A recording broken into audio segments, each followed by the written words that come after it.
Le frère Théodore a introduit son message du 19e soir en rappelant le fardeau du jeûne, à savoir un tri du cœur pour que Dieu suscite pour nous une grande armée de dirigeants qui portent les responsabilités dans le travail, dans le ministère, dans les églises, dans le champ de mission, afin que nous maintenions la croissance actuelle et que nous ayons le potentiel pour une croissance plus rapide.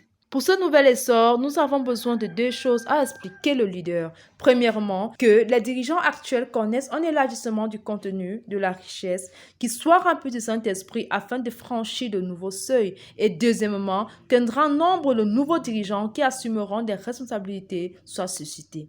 Les saints débordés de louanges pour exprimer leur joie et leur foi en la promesse de Dieu de nous remplir du Saint-Esprit et de nous arracher de l'emprise de la petitesse et de l'égoïsme pour nous amener dans sa plénitude. Le Seigneur l'a déjà fait pour beaucoup.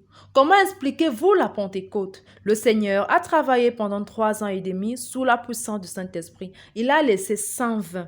À nos jours, ils sont devenus 3120 et après un certain temps, on ne comptait plus que les hommes. Le frère Théodore a continué en montrant plus loin à quoi ressemble l'expérience et le ministère du Saint-Esprit dans le livre d'Ézéchiel. Dans Ézéchiel 37, versets 1 à 14, il a montré comment Dieu a enseigné à Ézéchiel comment conduire la maison d'Israël à expérimenter le Saint-Esprit. Quand Ézéchiel a prophétisé, il eut un grand mouvement, ce qui montre que la parole de Dieu fonctionne. Il eut un grand mouvement, les relations ont été restaurées, une forme a été produite, mais la forme n'avait pas de vie. Puis, Ézéchiel a prophétisé. L'Esprit est venu, la vie est entrée et Dieu avait une grande armée. Le leader a expliqué que la parole de Dieu au cours de cette campagne d'évangélisation nous arrangerait. Il fallait des os, de la chair et des tendons. La prophétie à l'esprit, c'est le jeûne et la prière pour que nous soyons remplis de l'esprit.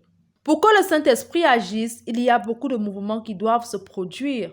Le Saint-Esprit n'est pas seulement une expérience fanatique, il y a des choses qui doivent être mises en place. Tout comme l'apôtre avait 10 jours pour mettre les choses en place avant la Pentecôte. Ézéchiel 47, versets 1 à 12 montre les niveaux d'approfondissement de la plénitude du Saint-Esprit. Pourtant, Dieu a commencé par mettre de l'ordre dans le temple. Le temple, c'est le troyant, l'Église et la communauté. Par conséquent, si chacun d'entre nous met de l'ordre dans sa vie et prend sa place dans le corps, le Saint-Esprit viendra sur nous. Le leader a expliqué que la vie de plénitude de l'Esprit Saint est une vie qui nous appelle à progresser dans la vie de plénitude de l'Esprit Saint à quelque niveau que ce soit. Il a commenté que plus il y a de débordements, plus il y a la vie, plus il y a les fruits, à savoir la guérison, les délivrances, les âmes sauvées. Il ne faut pas s'arrêter pour admirer les fruits produits, mais travailler pour passer d'un niveau de plénitude à un autre. Il y aura de la vie et de la vie en abondance. Le frère Théodore a ajouté que le Saint-Esprit touche tout le monde, même les morts.